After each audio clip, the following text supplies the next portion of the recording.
అబ్బా ఈ ఎండలకు అగ్గిపెట్ట ఏందోల్లా గింతగానం ఎండ దంచుతుంది. ఇగో ఇప్పుడు నేను ఫ్యాన్ కింద కూర్చొనే ముచ్చట్లు చెప్తున్నానా, అయినా గరం గరం కొడుతుంది, మస్తు ఉడకబోసినట్టు అవుతుంది.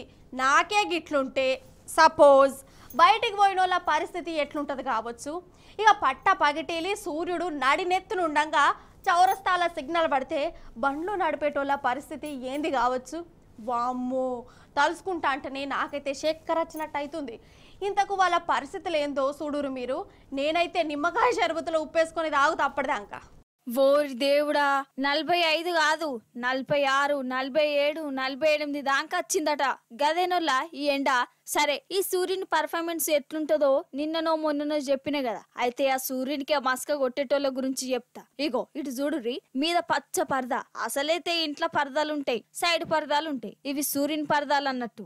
అయితే ఎంత ఎండున్నా, ఎంత సలున్నా, ఎంత వాన కొట్టినా కొలువులు చేసేటోళ్ళు డ్యూటీకి పోవాల్సిందే కదా నోళ్ళ. ఎవ్వరు పోట తిప్పలు వాళ్ళది. ఎండ కొడుతుందని ఇంట్లో వంట అవుతుందా కథ కదా. మరి గింత ఎండలా బయటకు వస్తేనేమో అసలుకే ఎసరొత్తదా. ఇక అదిగాక బండి మీద పోయేటోళ్ళది సిగ్నల్ కాడే ఇంకో నరకం. పచ్చ సిగ్నల్ వాడేదాకా అట్లనే ఉండాలి. ఎంతో ఘోరం ఉంటది చెప్పు. అందుకే కేరళ పుదుచ్చేరిలా సిగ్నల్ కాడకి ఉపాయం చేసిర్రు, పరదాలు కట్టిర్రు. ఇటు ఆంధ్ర విశాఖపట్నంలో కూడా గిట్ల పచ్చ పరదాలు పెట్టిర్రులా. ఇక ఈ పరదాల కిందికి రాగానే వీళ్ళకు పానం నిమ్మలమైతుంది.